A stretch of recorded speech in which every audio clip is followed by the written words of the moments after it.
And I'm going to talk about me for a second because I think it's very important for you to know what my background is and why I developed this workshop.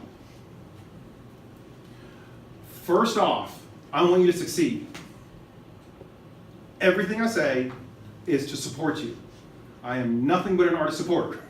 So please understand that, because you're going to disagree with me. You're going to tell me I'm wrong, either out loud or it's going to rattle in your head. And that's okay. But I just want to start by saying that I'm your fan. I want to help you. I do that in a number of ways already. Being VAA President, I've been on the board for 12 years. You know about the organization. General artist supporter in a number of ways. Yeah, we do actually collect work. I also have a blog, and I do a lot of just advising with artists, like one-on-one or something, inevitably, because of primarily this. I talk to a lot of artists, so I understand the game. I really do. Curated exhibits by myself, both solo and group exhibits in various locations. And of course through VAA, I've been involved in producing, I think, 26 exhibits just within VAA. So the exhibition, everything about exhibitions, I'm very, very familiar with. So that's a little bit about me. So I'm gonna come at you as a collector. That's my interest, because I'm out in the market, I'm looking for work. And because of a lot of advising I've done regarding pricing, one-on-one, I thought, you know what? I'm just gonna do a workshop on this, because it'll be faster than having 10 one-on-ones. Yeah. So, in my experience, I've developed certain, soapboxes, if you will. I have found that thriving artists have the following 5 traits. Number 1, thriving artists behave as business owners. You are indeed a small business owner in the manufacturing sector of the United States, providing luxury goods. That's what you do. If you think in those terms, you will thrive. Thriving artists build and maintain relevancy. Who am I interested in seeing? Someone that makes good work and has been around for a little while. Now, I like good work and someone I just met, and vice versa. Just because you've been around doesn't mean you make good work. All those things are true, but you have to build and maintain your relevancy. You have to understand your product.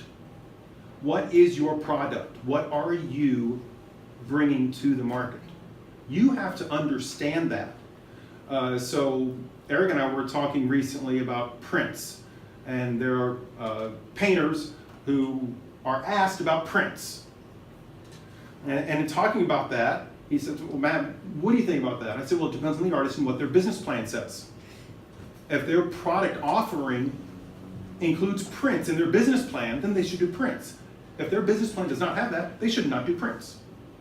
You should understand your own product.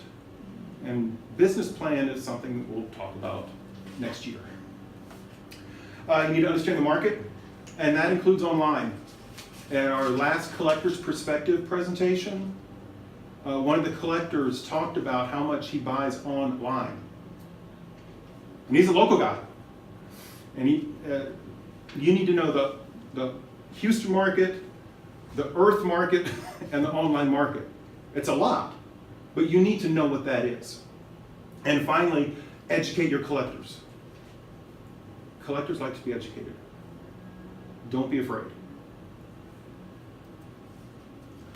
And on the flip side, the more you can think on the flip side, the better, right? So collectors spend lots of time learning the market. Just like you as the artist, the producer needs to know the market, the consumers are going to research the market also. Collectors, boy, Houston's great for this. There are hundreds of artists to choose from, just in Houston. And then jump online, look in other cities, wow, the competition. I'm going to get back to this point of competition. Because you can't gloss over, you can't ignore, you can't act like it doesn't relate to you. Collectors have to maintain purchased artworks. That's something that most artists don't consider.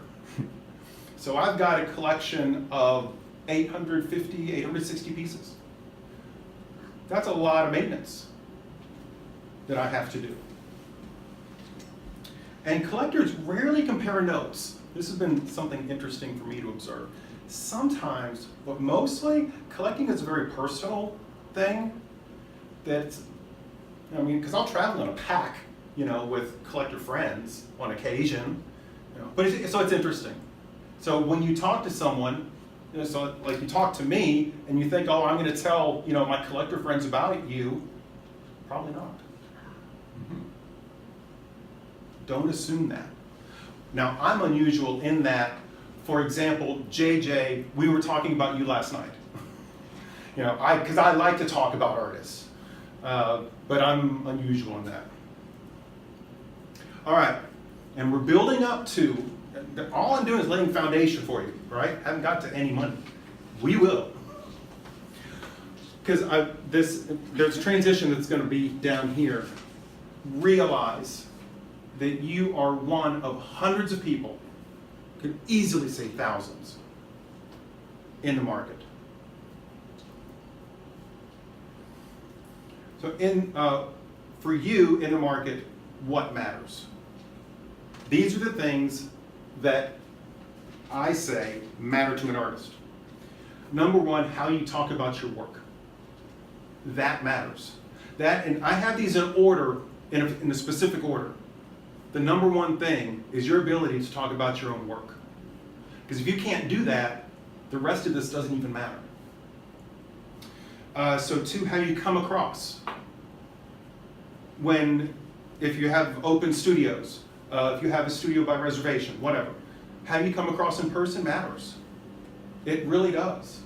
By the way, don't ever drink alcohol, ever. Please, don't. Regular emails really matter. Regular emails really matter. Are you going to say why later? I just kind of want to leave it at that because I hope you've heard this already. And this is getting into like broader business ideas. You have control of your email list. You should be sending out a general email, depending on how active you are, once a month, once every 6 months, once a year. You should have an email list. I get emails from artists all the time, and I love it. I absolutely love it. The appearance of your website, absolutely. Again, don't think this does not apply to you. Don't think this does not matter. It does apply to you, it does matter. Please, have a beautiful website. Your Instagram feed is going to be under that, and I'm taking Facebook off the table. This was the same as I said last year and probably the year before. For individual artists, Facebook is not. It's just not. It's Instagram. Your artist statement and bio. And that supports everything.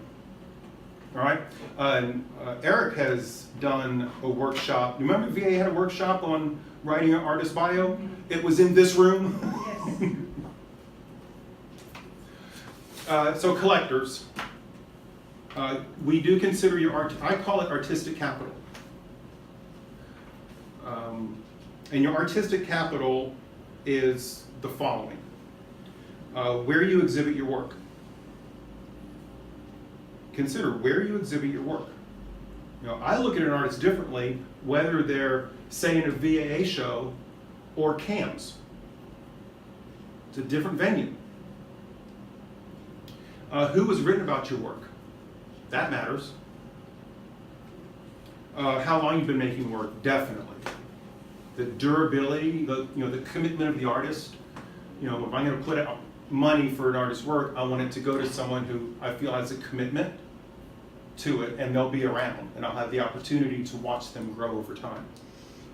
Will you be getting copies of your presentation out so I don't have to concentrate on taking notes? And Only to people who say please. And finally, are you relevant? And I mentioned relevancy before. I'm going to mention it again. Because relevancy is something that artists don't think about. They just assume everyone knows me. No. Go back to that. No. Not everyone knows you at all. Are you relevant? Sliding into it now. Common pitfalls for artists. Oh boy. Being emotional or proud about pricing. And I'm going to say this again.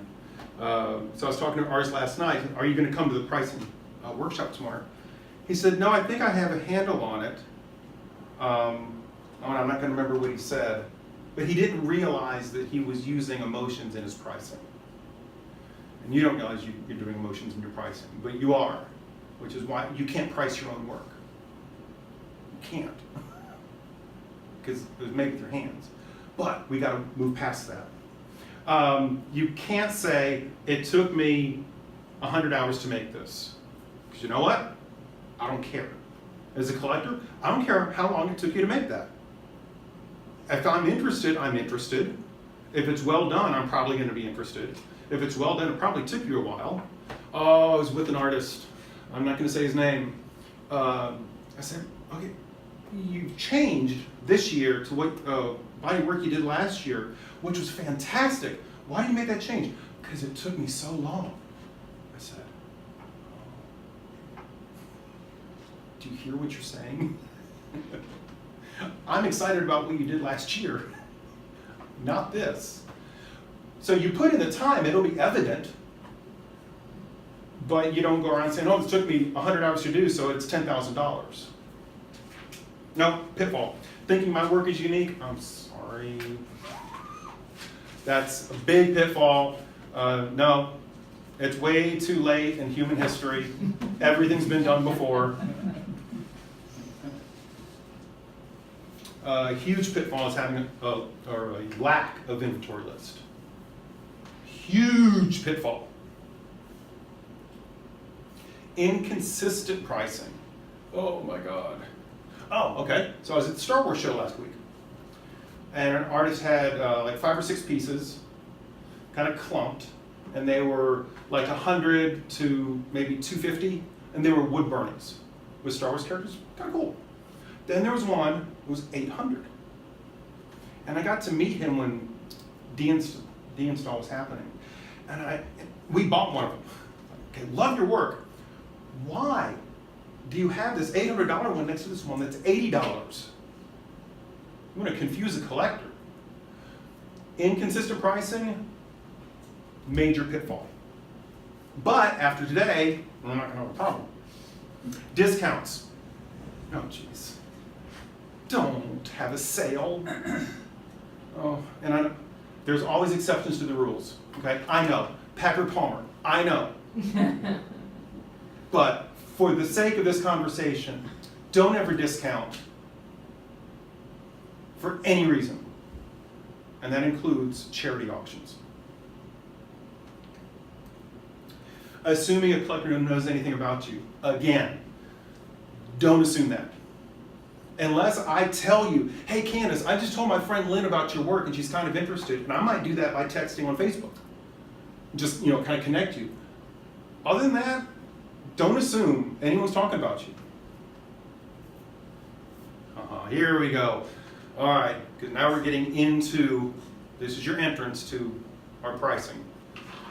Huge pitfall is not understanding what a body of work is. And I kind of want to go around the room and ask each one of you what you consider to be a body of work. Suffice it to say, I'm probably going to get 10 different answers, so I'm not going to do that. Not thanking the collector for a sale, that's just poor form. Say thank you.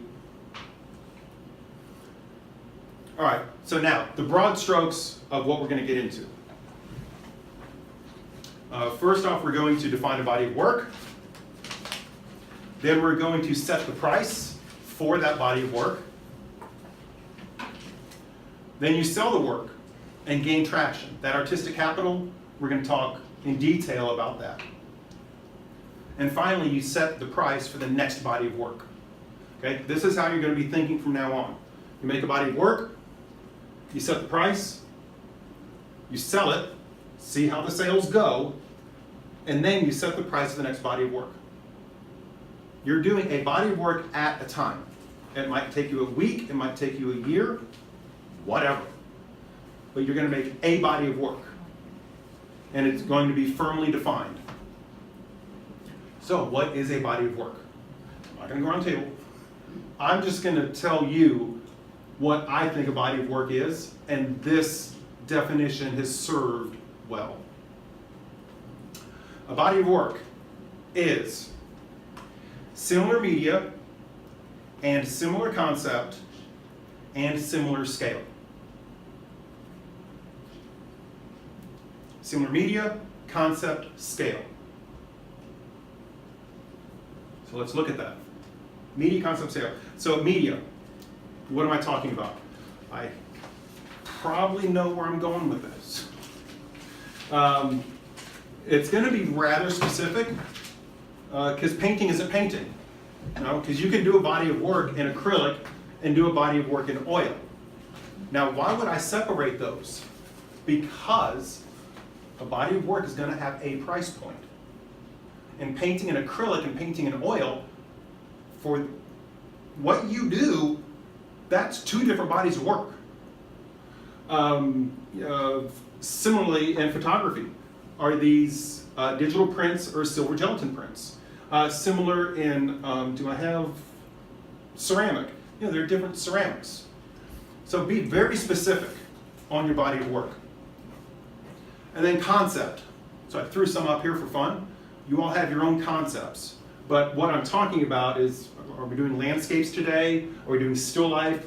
Or the existential component of man? That's a concept. Family memories, boy, that's a pretty common one, isn't it? The futility of war, the artist's statement in a broader term. So one concept. And scale. And what I'm doing is defining your scale stepwise. So your XXX small, on the order of 5 by 7, which is 35 square inches. Because from here on out, we're just talking square inches. And then double that. Work with me here. I'm trying to keep some practical numbers on the dimensions. But basically, I'm doubling the square inches as I go down for your scale. Because we're talking one media, one concept, one scale.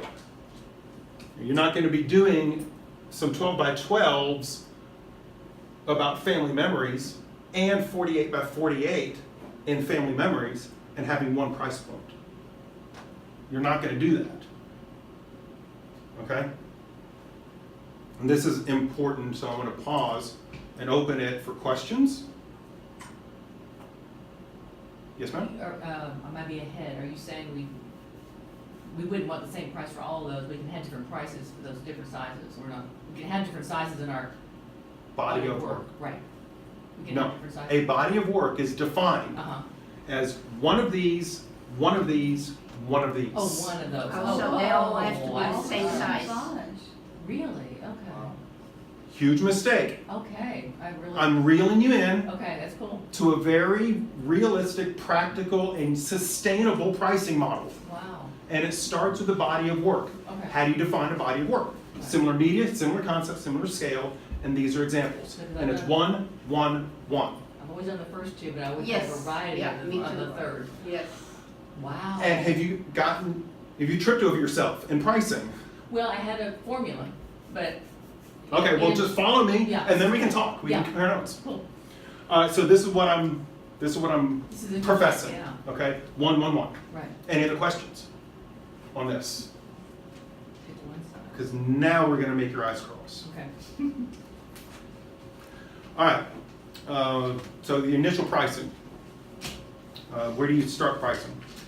Well, if you have sales, then you can analyze your sales, and that's why the homework assignment, so we can do that later. If you have a sales history, we can use that to set a price. But anything on your list that is to a friend or a family member, you are going to remove. Because sales to friends and family do not matter Ouch. Because I know all you've sold is to your friends and family. I know that happens. That's fine. But that is not setting a market price. It's really not. My history, my experience in Houston, if you haven't sold anything, friends and family, if you haven't sold anything, which is fine, the Houston market will bear a value of 40 cents a square inch. Entry point. Someone completely new, they don't know anyone, they don't know anything, they're showing in the trunk of their car outside the museum. Okay? So as a starting point, I recommend 40 cents a square inch on 2D work, and on 3D work, 80 cents. In 3D works, we're talking about cubic inches, not square inches. Okay? So this is where we get to the point. Oh, who disagrees with me? One? Oh, come on, people. Because this is, I mean. It costs me more than 80 cents a cubic inch to make my work. I'm just gonna tell you that. And you know what I'm gonna say? I don't care. Okay? You know, I respect that, but there again, as a collector, I don't care. Because I can go buy 3D work from someone else. You know, again, I'm your friend. I know. But, all right. So here's an example. Normalizing your current inventory. What we need is a unit price. We're going for a unit price. And absolutely.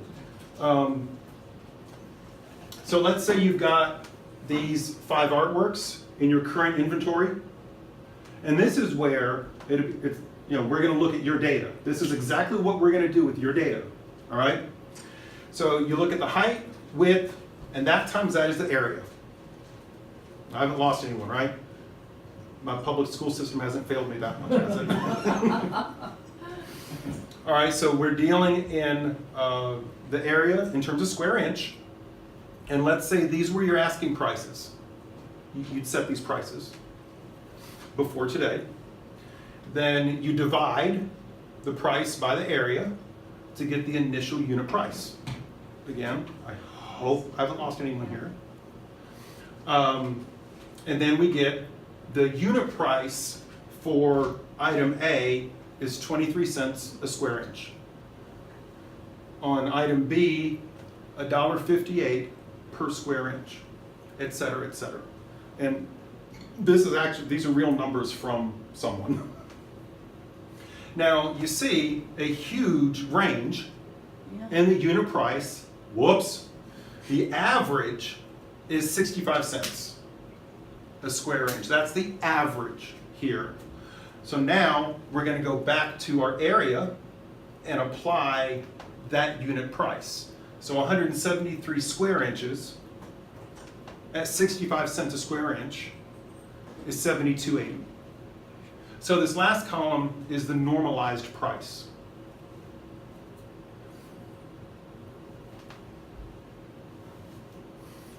Any questions? Do you feel like you could do this on your own? With your own data of real sales? And a body of work. Remember, it's back up to the body of work. All right. Going forward from here, less numbers, we're going to define our body of work. For example, I'm doing dry point etchings of geometry and space, and they're in the range of 35 to 56 square inches. That's my body of work. I've got these 7 pieces.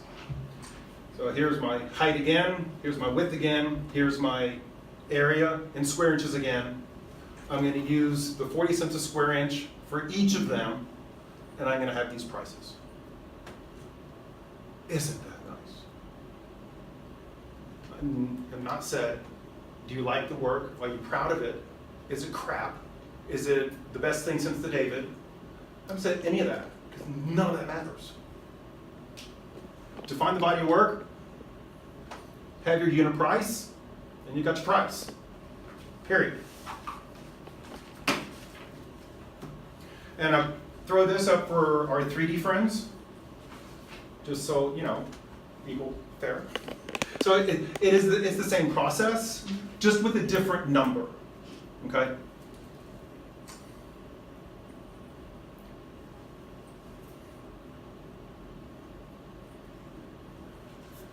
All right, so you're comfortable with that? Can I ask a question? Absolutely. Are we determining retail price, including what percentages might be coming out of commission, or do we add commissions onto that? Or is that a different discussion? Because I struggle with trying to keep consistent pricing when the commission percentages yo-yo so much. As a collector, I don't care about You the don't commission, care. Okay, right? So you have to eat the commission. okay, You know, that's getting into a broader marketing discussion. okay. You know, where is it, you know, knowing your market, where is it that you're distributing your product? Is it all coming straight out of your studio? Or are you doing it all through a representative? It's gonna be different pricing. Okay. So you're saying collectors wouldn't see the difference if going to a gallery, where I would expect to pay more in a gallery than I would us in the studio. Okay, my title slide said pricing workshop when you're not in the gallery. Oh, Okay. That's the title of today's presentation. Sorry, didn't mean to open the worms. No, we all have the same question. but just a general comment, all our work should be priced the same whether in a gallery or in your studio. Doesn't- That's all another, yeah, Okay. that's, Okay, so I'm just talking about normalizing pricing. okay.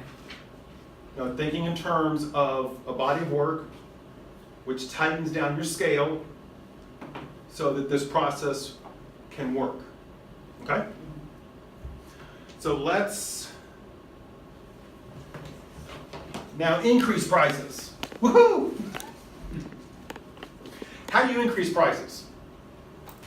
I mentioned before artistic capital. When you gain artistic capital, that warrants a price increase. I don't think anyone's going to disagree with me on that. So let's talk about exactly how do we build artistic capital. Now what I'm giving you here are some suggested numbers. You can come up with your own numbers, I don't mind. But if you think in this way, this takes the emotion out of pricing. Okay, so let's talk about artistic capital. Here I've got 8 types of artistic capital. So participation in a juried show. Let's say that's worth a point. So you have a body of work and a scorecard for that body of work. On the scorecard, oh, I got a piece from this body of work in this juried show. Point. It led to, or it's a solo exhibit in some place kind of good. Ooh, that's worth 3 points. That's kind of a big deal. Let's say you get mention in a quality online publication or in print. That is certainly worth some artistic capital, and I'm going to say for this conversation, it's 1. If you get an award in a juried show, that's worth, I'm saying, 1.5, as is a sale. I think a good award has the same artistic capital of an actual sale. Acceptance into a quality collection, that is valuable to you. That's artistic capital, and I'm giving that a point. If you have a piece accepted into a quality museum, I say that's 3 points. Now, you can disagree with my points, no problem, but have a number for each one of these. Think in terms of artistic capital. You're not thinking how much I like it, how much other people like it, how long it took me to make it. Those things just don't matter. This is what matters. Then, when a body of work has earned 7 points within 12 months, it's time for price increase. You don't increase prices until it's warranted. Again, you can change my numbers, but don't change the process. You know, you might think, well, maybe 4 points. Maybe 2 years. That's fine. I mean, it's your life, right? I mean, we're all adults. I'm just trying to give you a model from which to start. Any comments on this? I like it. Because this is a favorite one. Increasing pricing. So if you start from scratch on each body of work, in other words, once you've attained 7 points, you have to start over again with your next body of work. Thank you for the transition. Oh. So let's say you start with body of work 1 and 40 cents a square inch, and that body of work earns 7 points. Ooh, that's pretty good. These are the top results. So I'm going to do a 25% increase on pricing. That's a big bump. But I got 7 points. So I think it's worth a 25% increase. So here's body of work number 2, my next body of work. So that's going to be at 50 cents a square inch. And let's say that gets 12 points. Oh, okay, well I've done something right. That warrants a price increase. I'm gonna jack it up 130%. So body of work number 3 at $1.30 a square inch. It earns 0 points. All right, well that body of work is done. Going to my next body of work. Well, I already know what the price is gonna be. It's gonna be $1.30 a square inch. And then I'm gonna see how many points that earns. And then, you're thinking in terms of body of work. It's critical to everything you do. It's a huge pitfall to not think in terms of body of work. And now you see why. I have a question. Yes, ma'am? So for the point increase, for the point, are we just talking about for we having local market, like what I earned, like the point I earned in Houston, for example, or just go internationally? That's all. A point's a point. Yeah, to me, a point's a point. If you have the ability to, be in more than one market and you're not in a gallery, again, the gallery thing it's a whole different pricing. So if you're selling on your own in more than one city, may the force be with you. Because you're doing one body of work simultaneously in 2 cities. Good luck. Absolutely. It's got to be the same body of work.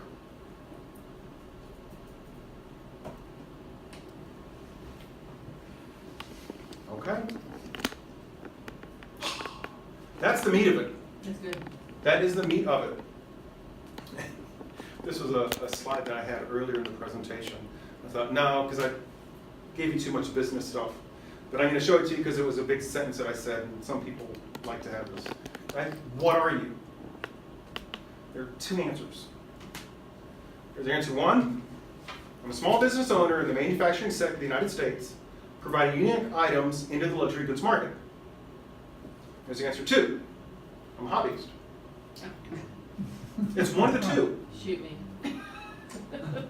No, I don't think either one of those answers warrants that. It's about mindset. That's something that I really want to instill in you. It's about mindset.